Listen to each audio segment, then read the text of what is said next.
third session is on patriotism, nationalism, and combating the rise of the far right. We've got two speakers, Alex Gordon and Roger McKenzie. The first speaker will be Alex. Now, for those who don't know, Alex is a member of the CPB Executive Political Committee. He works as a train driver and was elected national president of the RMT Union in 2010 and 2022. Alex is also the chair of the Marx Memorial Library and Workers' School and writes for his journal, Theory and Struggle. He also writes for the Morning Star and the Communist Review. Alex is an officer for the Stop the War Coalition and the vice president of CND, quite a range. Yeah, I'll introduce Roger after.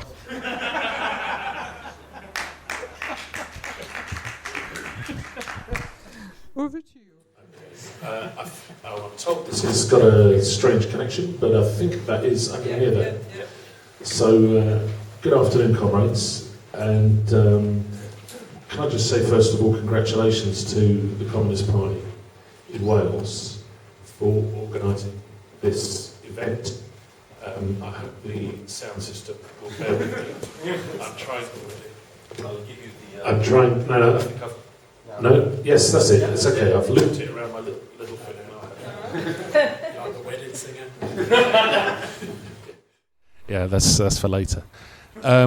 So congratulations to the Communist Party for organising this event, and I think it's a real tribute to our party that we organise political discussions where comrades can come together, where they can share analyses which may differ, where there is an ability to have a proper, disciplined political conversation.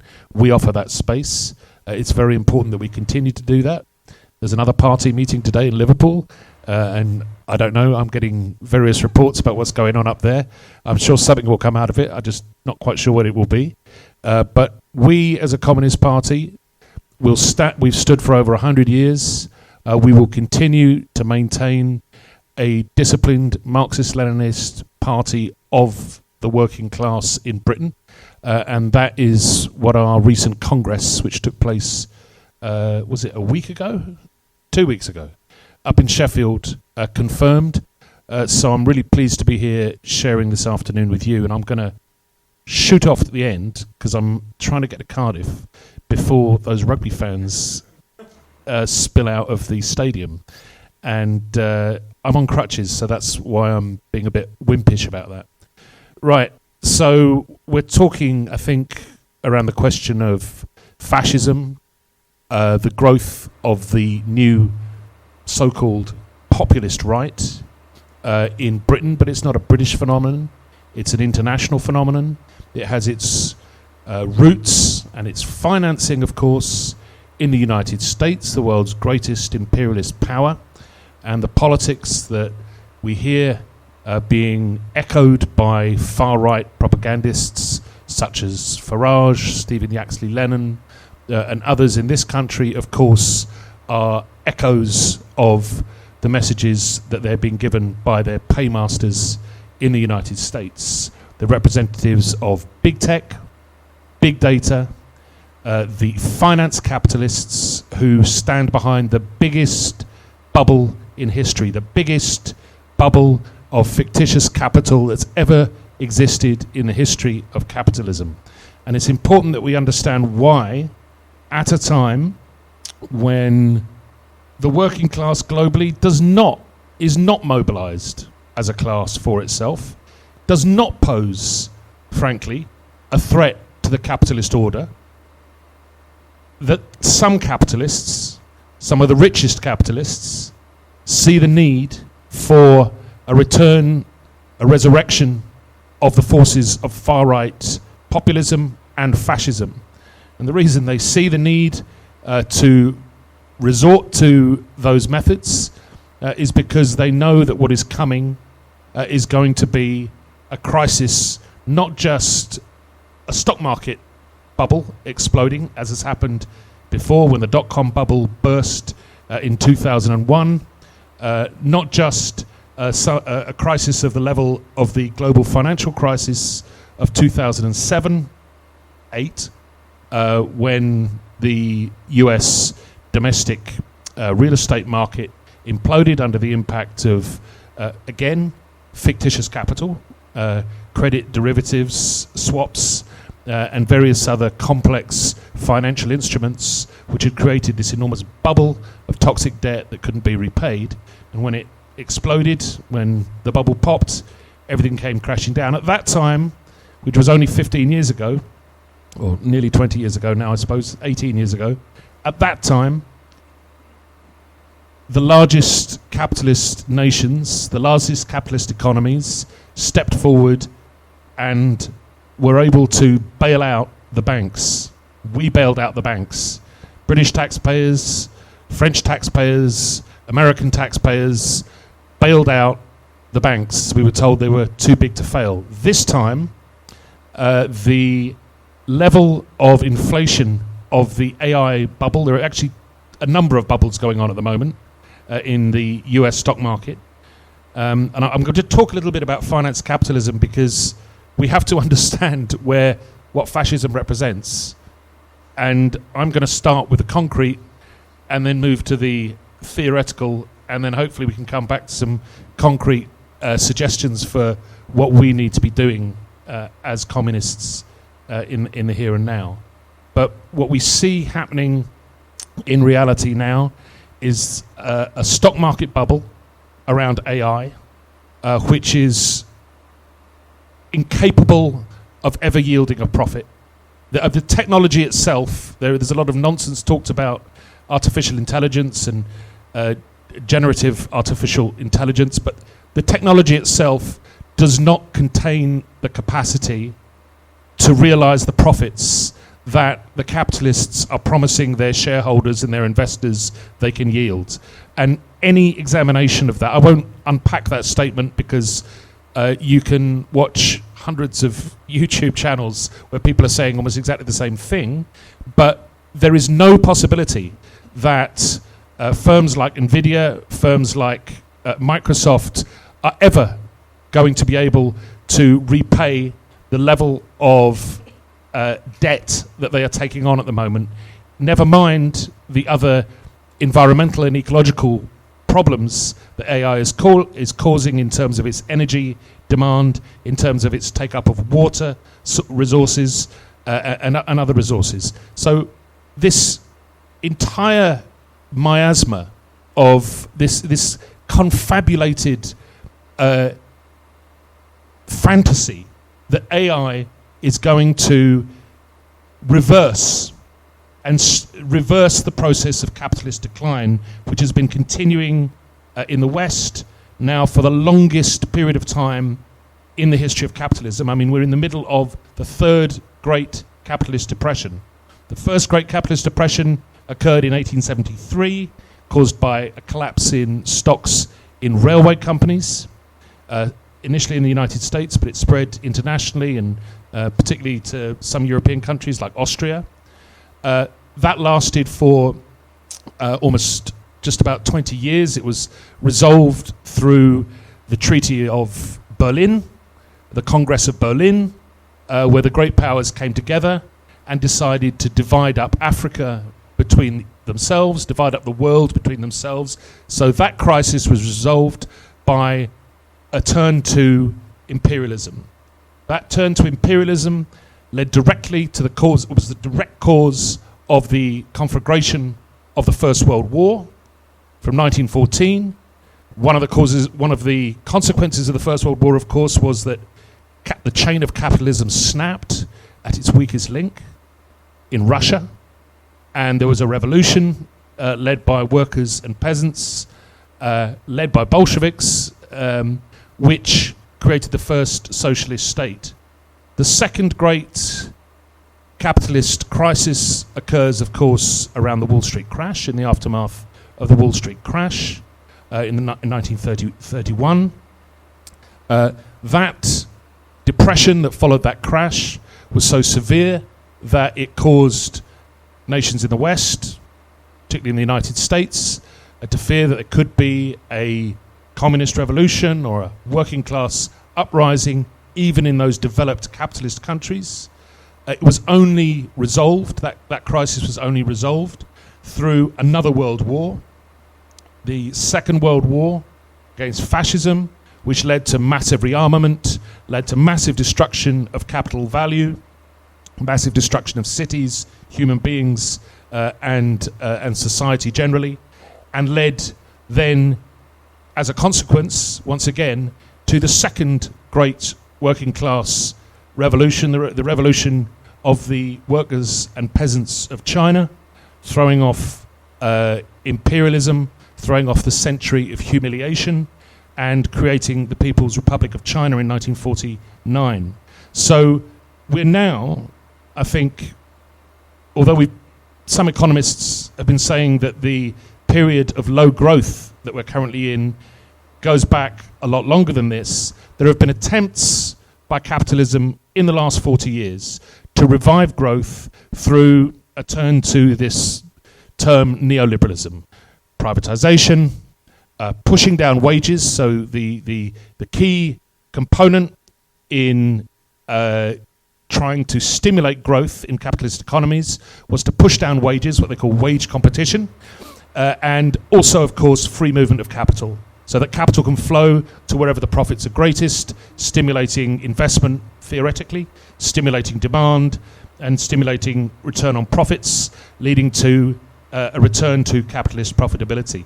Now, after 40 years, slightly over 40 years, almost 50 years, since the Chicago School economists preached neoliberalism as the key to reviving post-war capitalism, which was in the doldrums in the 1970s, we can see that their solutions have proven to be false.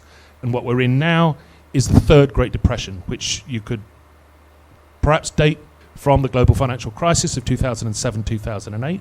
We're now in 2025, nearly the end of 2025. So we're talking here about 18 years of almost zero real growth in Western developed capitalist economies. And that's particularly severe in the UK, in Britain, where productivity is lower than any other of the developed capitalist economies. Now, the reason I'm giving you all this stuff is because it's relevant to what this is the real thing that's going on under the surface. This is the reality. This time, the capitalists have been telling their shareholders and the politicians who represent the capitalists have been telling the people, the electorates, the voters, that this time they've got a magic bullet to get out of the third Great Depression. This magic bullet is AI, it's new technologies, it's IT, and so you've seen this huge concentration of capital in US tech firms, the big Magnificent Seven as they're known, Meta, Google, Alphabet, Nvidia, Tesla, Microsoft, various other names that have become household names but you wouldn't have heard of perhaps 20 years ago. Now these big firms constitute now 36%. It's more than a third of the US total stock market.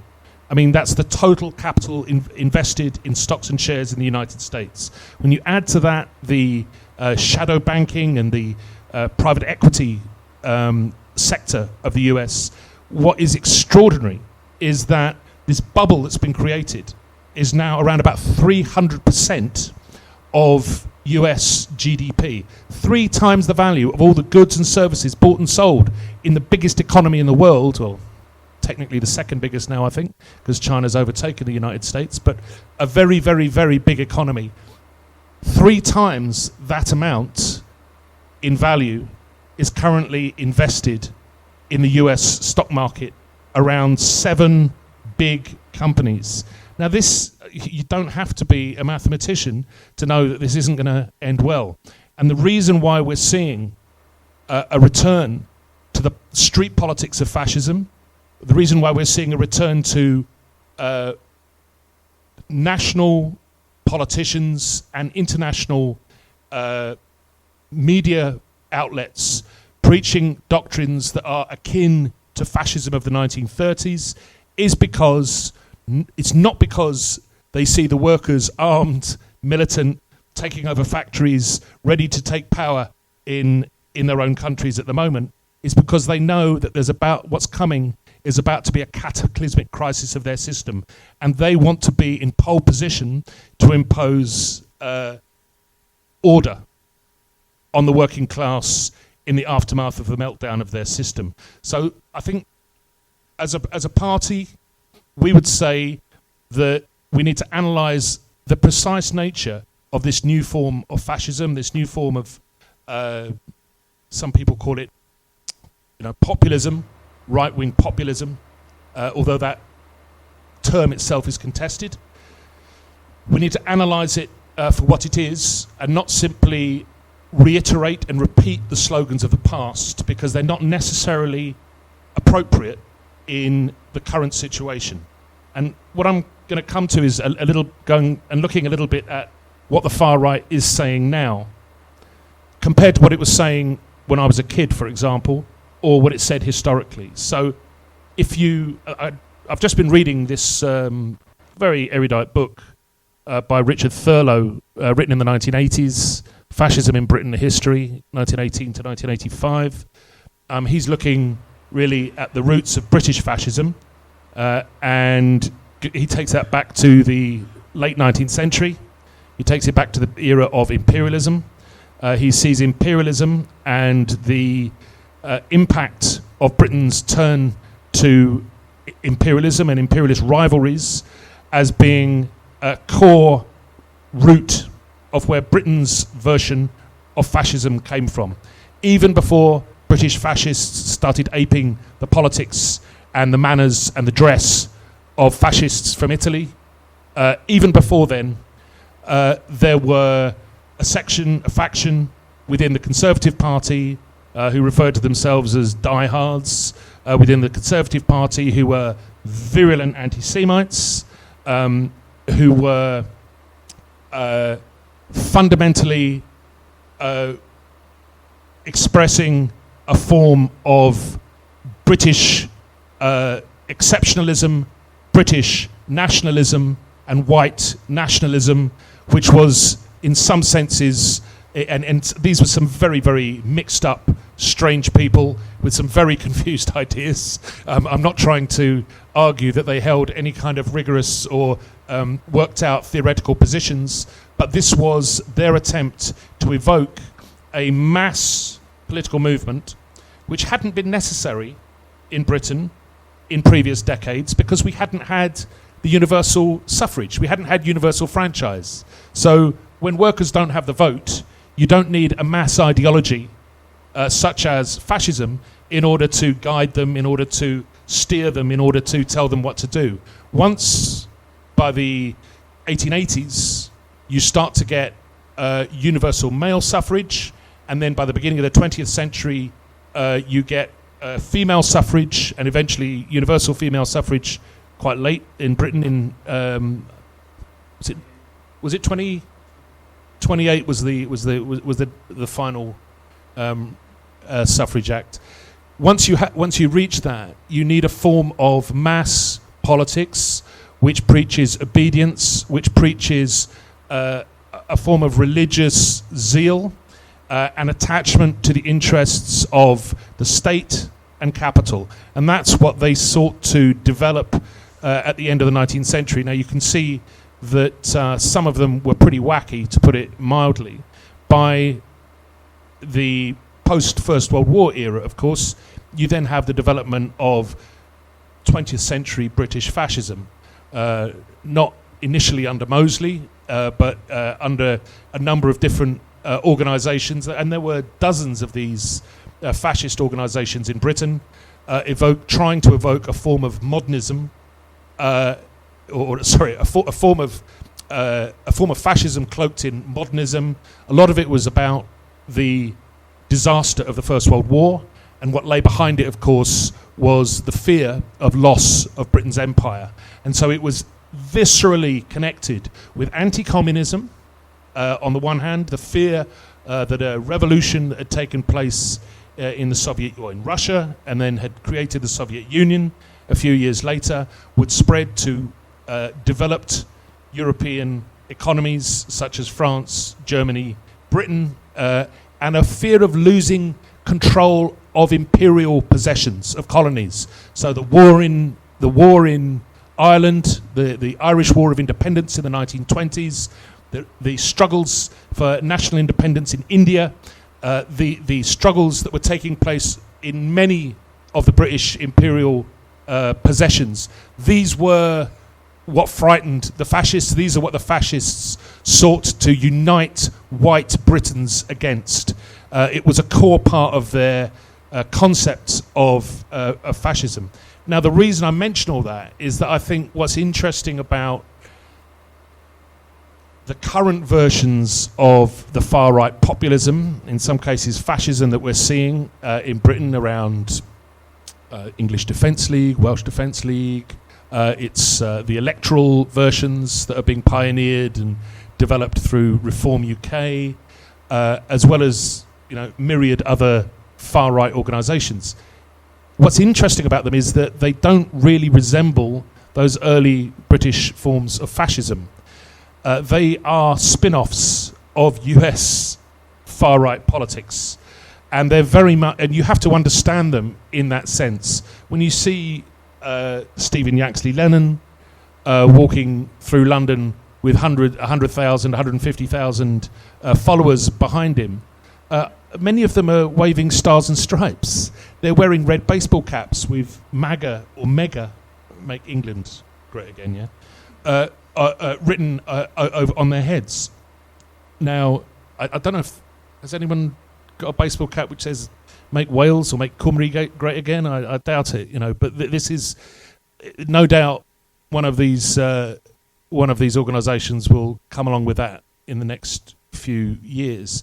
But the point about the politics that they're evoking is not only that it's paid for, lock, stock and barrel, by Elon Musk, by far-right, shadowy far-right forces in the US, but it's also paid for by far-right forces in Britain who are linked to US interests. So one of the interesting points that we've revealed in this pamphlet, Unmasking Reform UK, which is published by the Communist Party, is that Reform UK's funding comes from companies that trade in climate change relativism and climate change denial, in high tech, and in particular, at least from one UK government-sponsored defence sector giant, a company called Kinetic. Some of you may be aware of it. Kinetic used to be the Defence Evaluation and Research Agency. It was a government agency, DERA, very well known. It was spun out as a private company in 2001 under New Labour, of course, under Blair. So the MOD's Defence Evaluation and Research Agency became Kinetic. The company gets over 80%, 4/5 of its arms-related revenue from UK taxpayers, and its largest single shareholder is a man called Christopher Harborne, who resides in Thailand, and he is the man who bankrolls Reform UK. And he's long been a key backer of Nigel Farage. He previously pumped millions into various predecessors of Reform UK that Farage had set up. And we need to understand that the reason why these people are turning to Farage and his ilk, rather than relying on their traditional political voices, which is the Conservative Party, is because they're so aware of the weakness of the two-party model that exists in Britain. And this is something that has been eroded by 40 years of the neoliberal economic and social policies that I mentioned in passing a little bit earlier in this discussion. So we now have a situation where in England, the Labour Party is now getting around about 16% in opinion polling for Westminster elections. You just saw what happened in Caerphilly, at the by-election in Caerphilly. this is not just a local issue that's happening in one part of the country or another part of the country. This is something where we're seeing a fundamental, metabolic breakdown of party loyalties, I would argue. And we're seeing that both in terms of the Labour Party.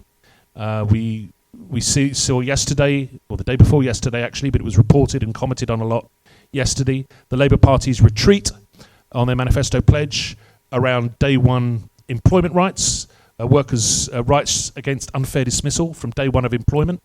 You would think it was not a high bar, but apparently it's too much for Peter Kyle, the Secretary of State for Business, and that is what he is, the Secretary of State for Business, big business. And you're seeing it on the right as well in terms of the Conservative Party. This breakdown in voting patterns in terms of the Conservative Party, people opting for, and not all Conservative voters move to reform. Some of them will move in different directions. Some to the Lib Dems, liberal Conservatives, or more middle class. Liberal Conservatives may well move towards the Lib Dems. In other areas, some Conservatives, and remember historically, the Conservative Party had an attachment to the environment and land ownership. Some Conservatives might move to the Green Party. This is not an impossibility. But what we are seeing is a breakdown of that incredible coalition which the Conservative Party held together for the whole of the 20th century in the era of mass politics. They've done it in various ways. They've done it through promising home ownership has been a key appeal. I mean, even particularly from the late 1920s with the enfranchisement of women, you see the appeal of newspapers like the Daily Mail, which had the largest female readership of any newspaper. And the appeal of that newspaper to vote Tory was very powerful, and the argument they used was that the Conservative Party represented security, family, safety, home ownership. And so this has now broken down. And the reason it's broken down is because of economic factors outside the control of politicians. It's broken down because the ratio between income and asset prices has now exploded to such an extent that no working class family, even with two people working in reasonably well-paid jobs, can reasonably expect to be able to buy a family house big enough to raise, a couple of kids or more. Nobody could reasonably expect to do that on the salaries which they're currently earning, because the asset prices have exploded in this era of rentier capitalism, where you get the inflation of asset prices. So there is this real problem for the two-party system, and people like Christopher Harborne want to make sure that their future income from the state, because all of their income, or 80% of their income, comes from taxpayers' money being invested in research and development in the arms industries through Kinetic. That's where their future business model lies. They haven't got any other business model. There are no private sector funders of research and development for big arms industry projects. It's only states that fund arms industry projects. So he's betting, Christopher Harborne is betting on the Tories not being able to deliver as the alternative government when Starmer eventually takes the ship down and we have a general election. They're betting on having to transfer to another horse, Reform UK. So first thing is we need to understand why these people are backing these opportunists such as Farage. And then we have to think finally, how long have I been speaking for? 20 minutes. All right, I'll wind up. Finally, I think we need to think about what our message needs to be in terms of the alternative to these politics. And I think if we analyse the far right in its current form in Britain as being a spin-off of US finance capitalism, then the alternative to US finance capitalism is for the left and communists to argue for democracy, for renationalisation, for common ownership, for public ownership, It is up to us to reclaim the democratic, positive arguments, because although Farage is not confident enough to simply come forward honestly and tell people that he's a mouthpiece for US big tech giants, he tries to pretend that he wants to preserve the NHS. He tries to pretend that he'd like to subsidise new house building. He tries to pretend all sorts of things that have a vaguely sort of statist, socialist-ish tinge about them. And of course, it's all a complete lie. The man is just a cipher for US big tech, and he needs to be outed for that. But more importantly than just telling the truth about Farage, we need to advocate for public ownership, for democratisation of the state itself, which in this country, I don't need to tell you, in Wales, is fundamentally undemocratic. I mean, we have an unelected head of state, we have an unelected second chamber, and there are many other ways in which our state is undemocratic. So all of those questions come to the fore when defeating and confronting the new forms of fascism in 2026 and beyond. Thanks very much.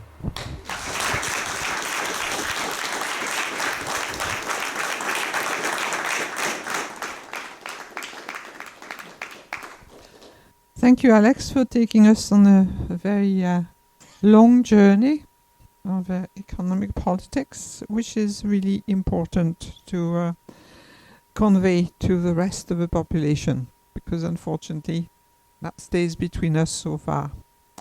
Okay, so our next speaker is Roger McKenzie, the international editor of the Morning Star, member of the NUJ National Executive Committee, and a long-time anti-racist campaigner. Roger worked for 11 years as an assistant general secretary for Unison. He was also a member of the TUC General Council and the Union Learn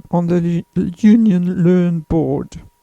Prior to this, he was regional secretary of Unison in the West Midlands, and before that, the Midlands regional secretary of the TUC.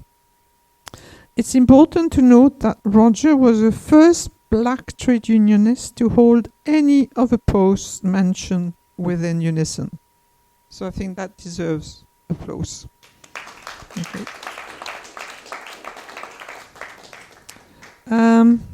Roger is also vice chair of War and Want, and probably other things as well, but I'll stop there. And what's important as well, before Roger speaks, Roger wrote 2 books which he kindly offered to sign for you at the end of this session. Oh, do you? Okay. I forgot to mention that. Over to you, Roger. I'm going to stand up if that's okay.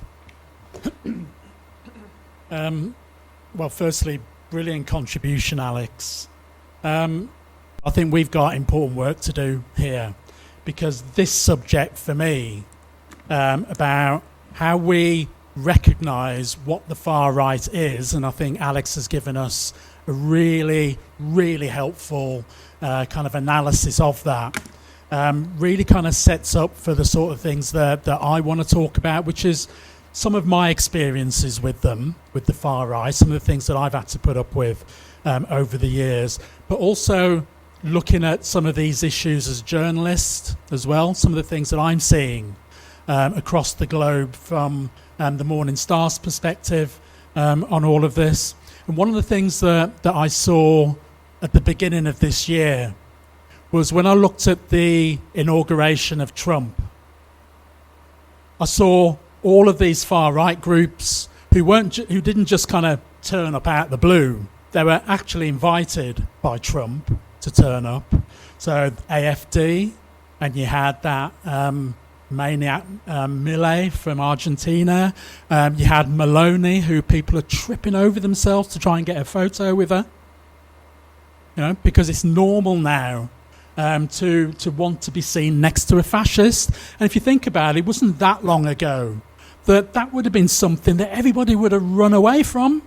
But this normalisation of fascism, I think, is something we have to really recognise as something really quite important that has happened over the last few years. I'll come back to some of that later on. As Alex rightly said, these movements are very, very well funded as well.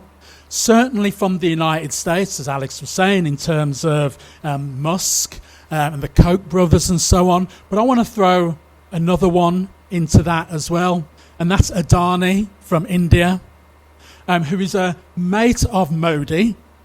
And I think we have to remember that kind of link as well. That, yeah, I mean, the massive amount of funding that comes to the far right from the US, absolutely, undoubtedly, with this as well. But Adani is one of the richest people on the planet.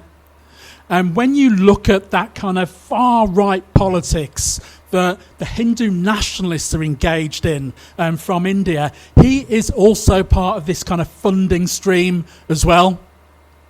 But another funding stream for the far right is the state. So if you look at Germany, for example, so with Germany, the more successful you are as a party, then the more funding you get from the state. So the AfD is doing extremely well politically, and it's something like 45% of their funding comes from the German state. So when I write in the Morning Star, because I know you all read the Morning Star every day, when I write in the Morning Star about what is happening in Germany and the fact that the German authorities, from time to time, they do these raids on the AfD, and they even kind of pull in and arrest some of the AfD's kind of key people from now on, for now and again.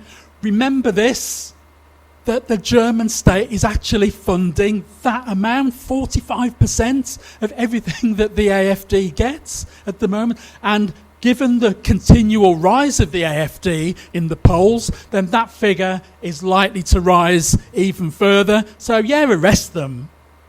Yeah, expose them. But stop bloody funding them as well. You know, because that's what's going on. So the German people, even those who are not voting and supporting the AfD, are actually paying the AfD as well. And I think that's an important one to remember. I think something like 10 million euros or something they get a year. Yeah, this is not insignificant, an insignificant amount of money. And when you look across Europe, you can see the rise of the far right across the whole of Europe as well. I'll come back to Britain shortly. But I think it's really important that we put on the agenda what these other organisations, what these other countries are facing as well. France, obviously. You know, I mean, it's not inconceivable that you could have the president of France from National Rally. What is it, 2 years to the election there, I think? Right? It's not inconceivable at all. In fact, it's not inconceivable that you could have the president of France, you could have the prime minister of Britain, and you could have Germany, and you could go... you could go on. The Netherlands could easily fall back again from this kind of centrist social democratic thing that's just been elected, which could collapse within days, really, because that's the sort of politics that seems to be emerging in the Netherlands. But equally, you've also got Italy and Meloni as well.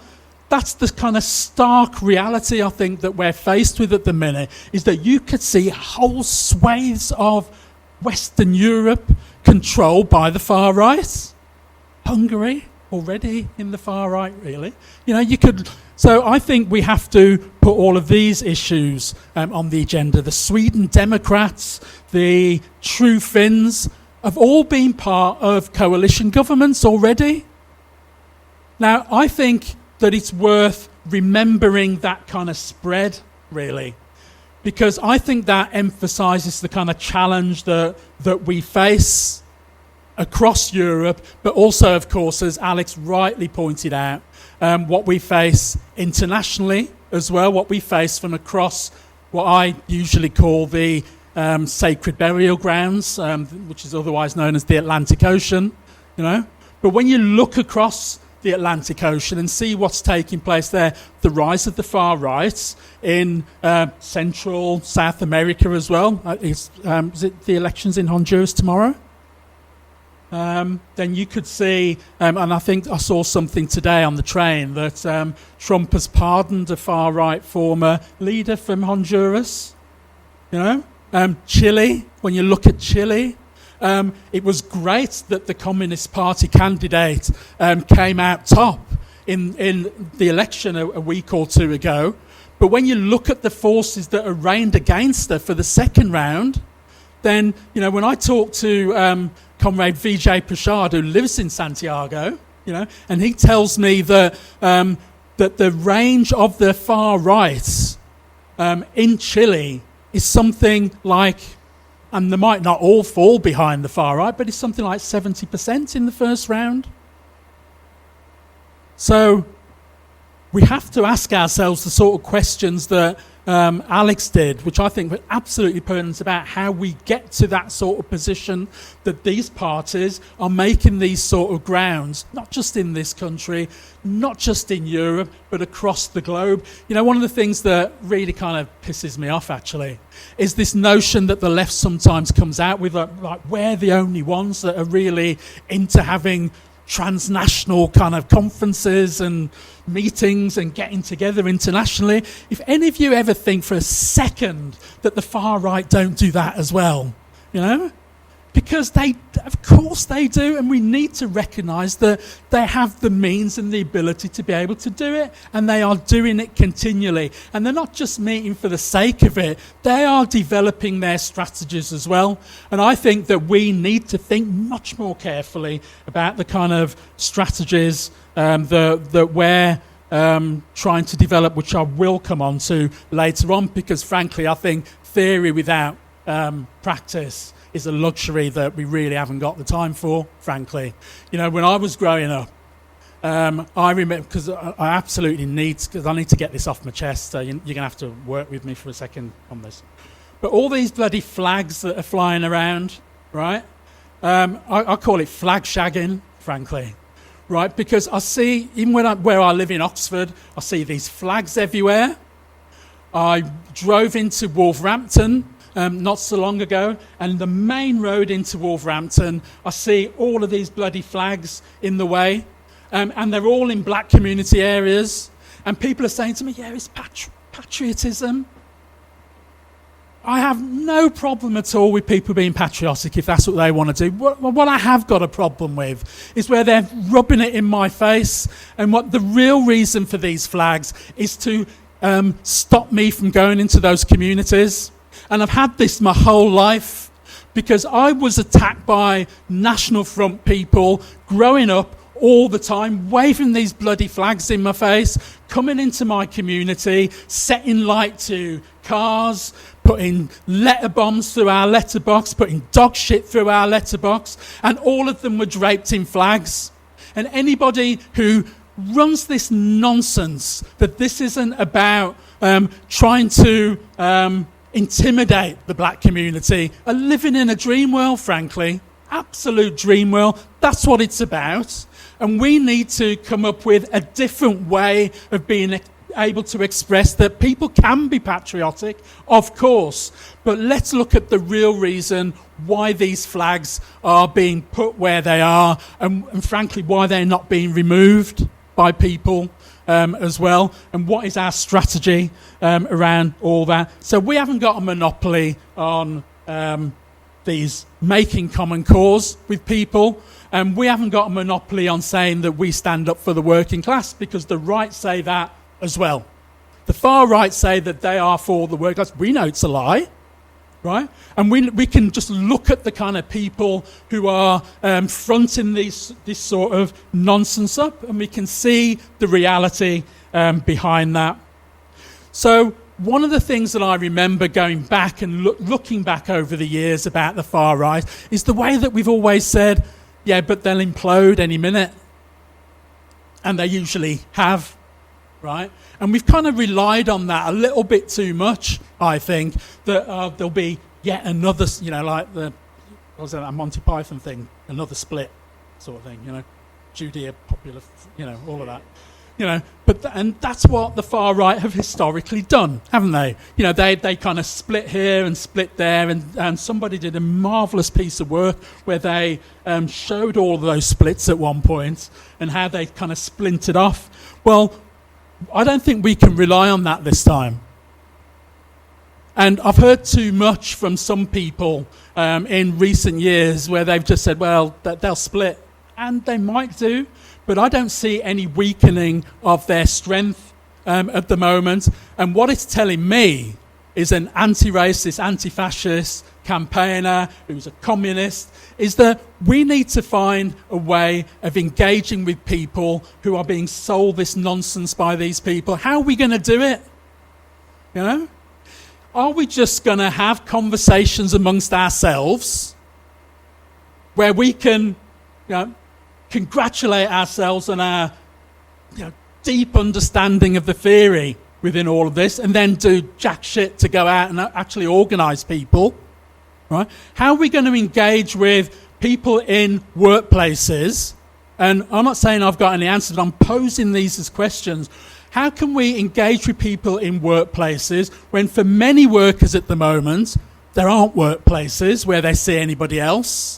Where the trade union movement now in this country, with honourable exceptions of places like the RMT, where predominantly we're talking about public service unions, really, being the vast majority of trade unionism across Britain, where even in public services in local government, many, many workers don't see another worker.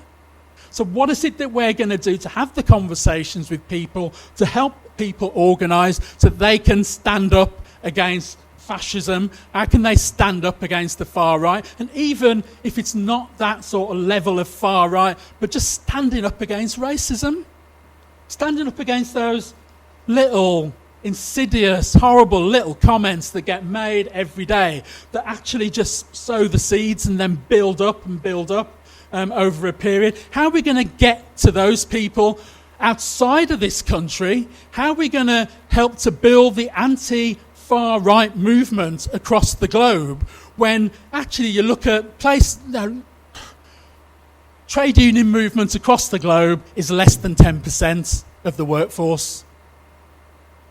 I think that's really scary on so many levels, actually, right? Because that's always been our strength as the working class, that we've had those movements to be able to organise with. But the trade union movement across the globe, less than 10%. Actually, I think it's about 8%. So what is the challenge that we've got? How are we going to face up to that kind of challenge? Well, I think there's a number of things that we have to be really clear about. Before I come back to what I think are some of the things that we can do.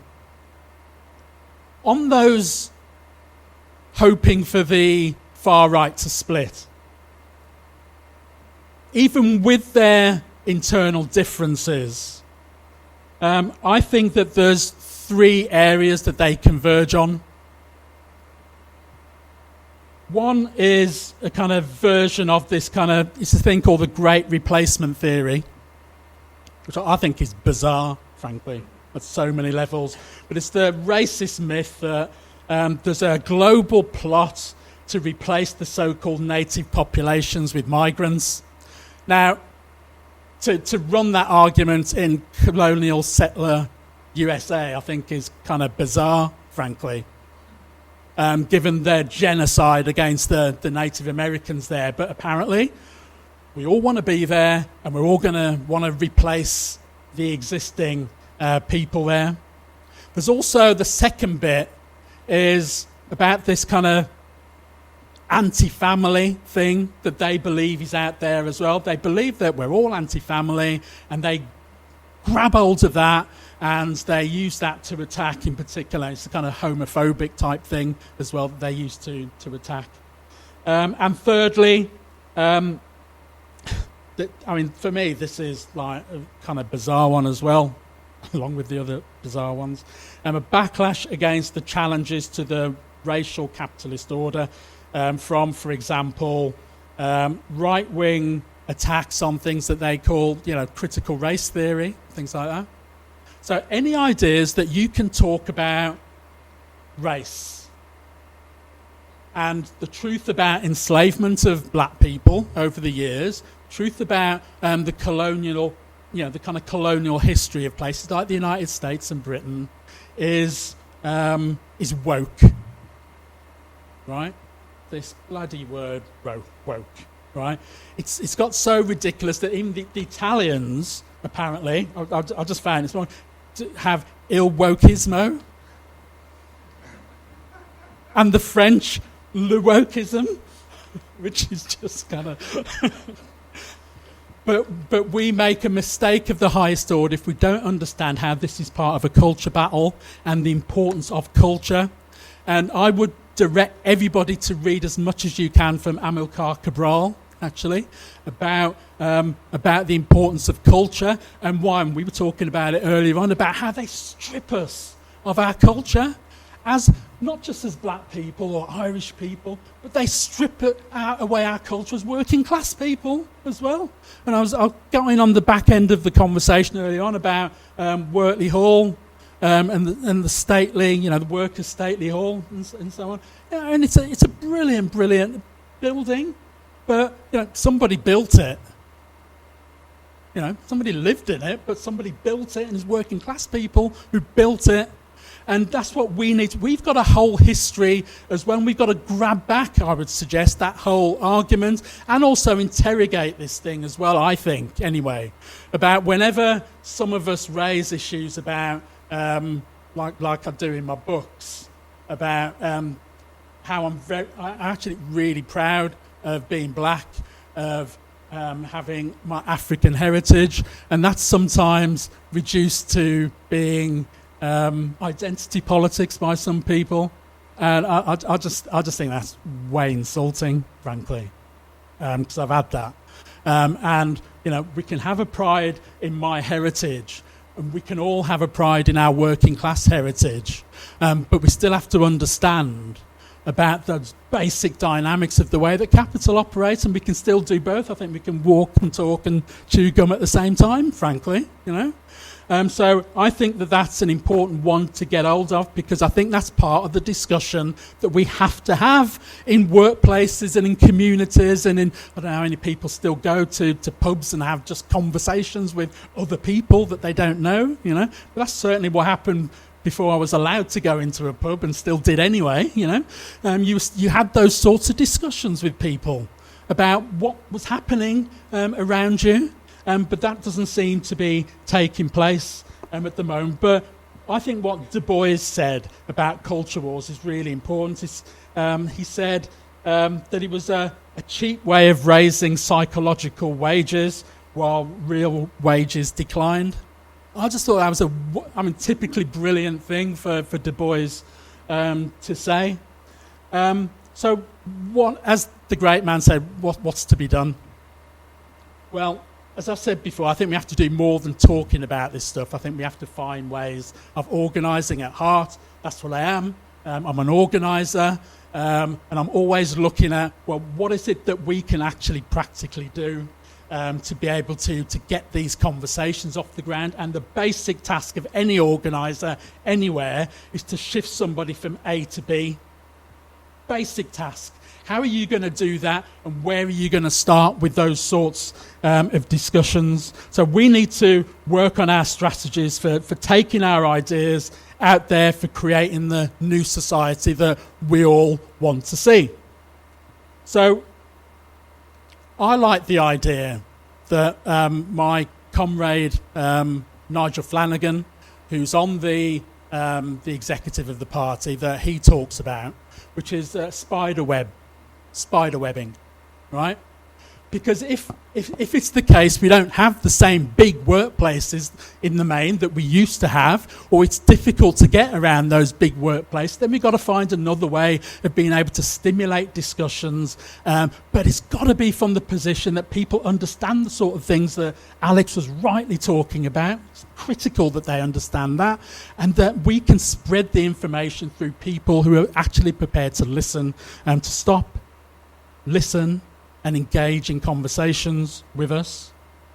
So I think that spiderweb theory is something that we need to look at. And I think part of that is how we do use the organs and the machinery that we already have in front of us. So how are we going to make better use of the Morning Star?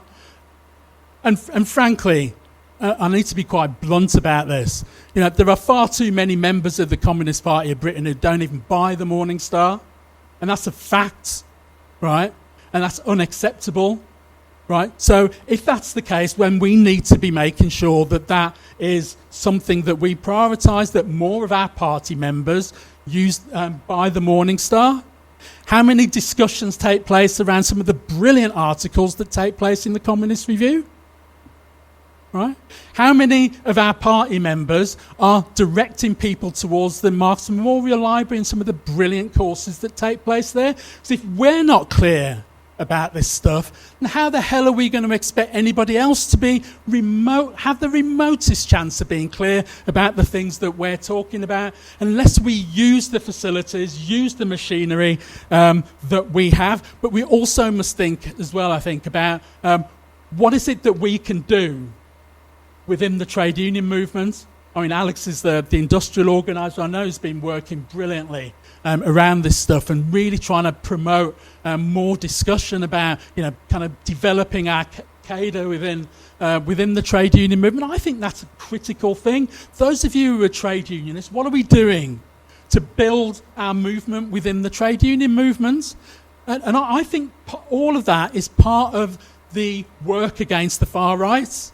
I don't think it's in isolation at all. I think it's absolutely a key part of what we need to be doing. So, in conclusion, let me just say that I think we need to be looking at this, as generally I think we always do as communists, is that we need to look at what it is that we can do locally. What are the connections? Who are the allies that we can bring on board? So being really clear about the local work that most of us are going to be involved in. Some of us are going to be able to be involved at a more regional level. Some of us are going to be more involved at a national level. And some of us are going to be involved at an international level. What is it that we need to do at each of those levels to promote not just the work against the far right, but actually being much more than that? It can't just be an anti-work. If it's an anti-work, then I think we're missing something massively, you know. I always remember, you know, one of the things, Dominic will remember this because we used to bang on about this all the time, was that you have to give, you know, the anger is out there already. The anger is there. The problem is people are looking to the far right for solutions to that anger. So if there is anger, how is it that we can get into a position where we give people the hope that something can change? And not this kind of social democratic nonsense that has really been the root cause, I think, the promises that have been made by organisations like Labour over the years and then dumped at the first opportunity, like we're seeing now, right? What is it that we can do to give people some hope? And then, what is it that we can do to bring about some action so that we can actually bring about a real and fundamental change in society in favour of working class people? That's the challenge. Because the anger, as I say, the anger's there, but there currently is no real hope that there is anything other than what reform can offer and the rest of the far right can offer. And I don't think that that's just about what's happening in Britain. I think that's elsewhere as well, as I've described. But I want to end on a really positive note, because what I see out there is loads of people organising and standing up and trying to do stuff. You know, in London today, there are hundreds of thousands of people marching on the streets. And I see every other week these massive demonstrations take place. Massive demonstrations. And so therefore I refuse to believe that people don't want to stand up for their neighbour. I refuse to believe that people don't see that something better can be done. Our job, I think, is to show them the sort of solutions that the Communist Party of Britain can offer are the sort of solutions that will make a real difference to their lives. Thanks very much for listening.